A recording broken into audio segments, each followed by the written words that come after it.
আমি অন্তপুরের মেয়ে, চিনবে না আমাকে। তোমার শেষ গল্পের বইটি পড়েছি শরৎবাবু, বাসি ফুলের মালা। তোমার নায়িকা এলোকেশের মরণ দশা ধরেছিল ৩৫ বছর বয়সে।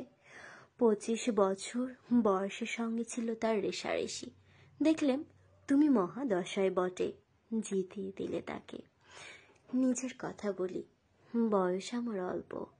একজনে মন ছুঁয়েছিল আমার কাঁচা বয়সের মায়া, তাই জেনে পুলক লাগতো আমার দেহে। ভুলে গিয়েছিলেন অত্যন্ত সাধারণ মেয়ে আমি। আমার মতো এমন আছে হাজার হাজার মেয়ে, অল্প বয়সের মন্ত্র তাদের যৌবনে।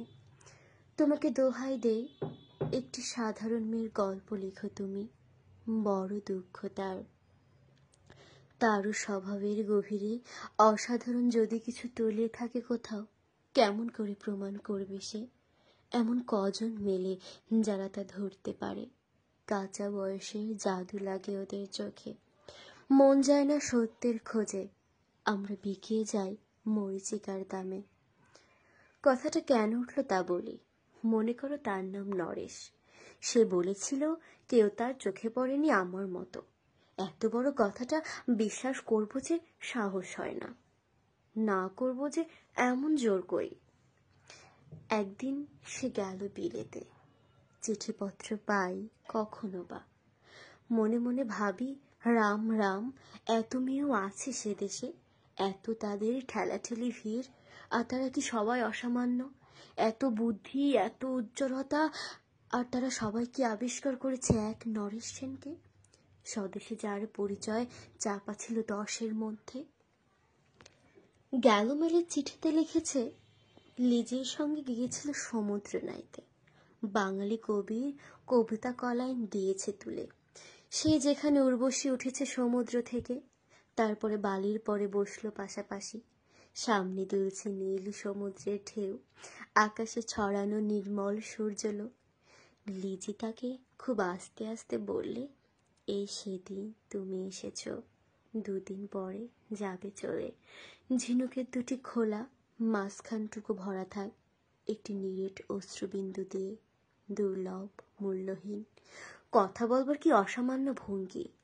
সে সঙ্গে নরেশ লিখেছে, কথাগুলো যদি বানানো হয় দোষ কি, কিন্তু চমৎকার। হিরে বসানো সোনার ফুল কি সত্য? তবু কি সত্য নয়? বুঝতেই পারছো, একটা তুলনার সংকেত ওর চিঠিতে অদৃশ্য কাঁটার মতো আমার বুকের কাছে বিধিয়ে দিয়ে জানায়, আমি অত্যন্ত সাধারণ মেয়ে। মূল্যবানকে পুরো মূল্য চুকিয়ে দেই এমন ধর নেই আমার হাতে।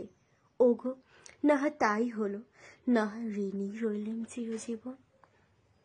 পায়ে পড়ি তোমার, একটা গল্প লিখো তুমি শরৎবাবু, নিতান্তই সাধারণ মেয়ের গল্প, যে দুর্ভাগিনীকে দূরের থেকে পাল্লা দিতে হয় অন্তত 5-7 জন অসামান্যর সঙ্গে, অর্থাৎ সপ্তরথিনীর মার।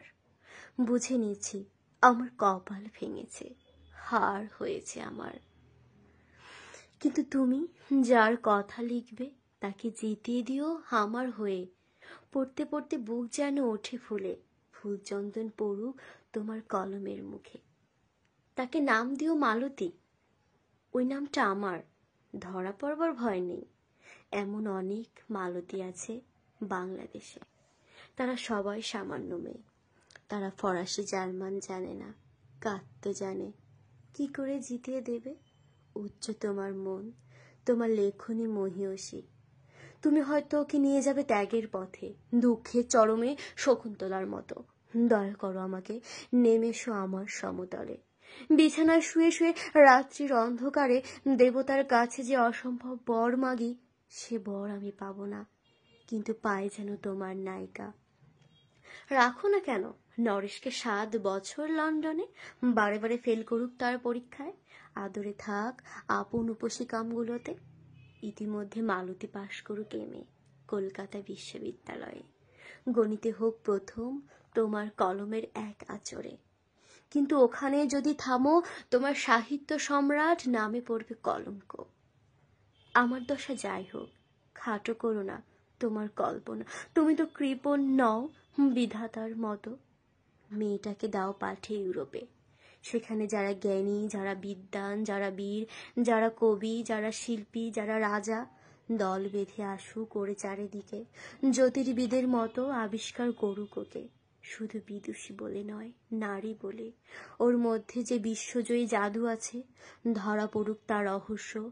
মূঢ়ের দেশে নয়, যে দেশে আছে সমাজদার, আছে দরদি, আছে ইংরেজ, জার্মান, ফরাসি। মারুতি সম্মানের জন্য সভা ডাকা হোক না, বড় বড় নামজাদার সভা। মনে করা যাক সেখানে বর্ষণ হচ্ছে মুষলধারে চাটুবাক্য, মাঝখান দেশে চলছে অবহেলায়, ঢেউয়ের ওপরিতে যেন পালের নৌকা। ওর চোখ দেখে ওরা করছে কানাকানি। সবাই বলছে ভারতবর্ষের সজল মেঘ আর উজ্জ্বল রৌদ্র মিলেছে ওর মোহিনী দৃষ্টিতে। এখানে জনন্তীকে বলে রাখি, সৃষ্টিকর্তা প্রসাদ সত্যই আছে আমার চোখে। বলতে হলো নিজের মুখে। এখনো কোনো ইউরোপীয় রসজ্ঞের সাক্ষাৎ ঘটেনি কপালে। নরেশ এসে দাঁড়াক সেই কোণে, আর তার সেই অসামান্য মেয়ের দল। আর তারপরে তারপরে আমার নোটিশ একটি মুড়লো, স্বপ্ন আমার ফুরলো। হায় রে সামান্য মেয়ে, হায় রে বিধাতার শক্তির অপব্যয়।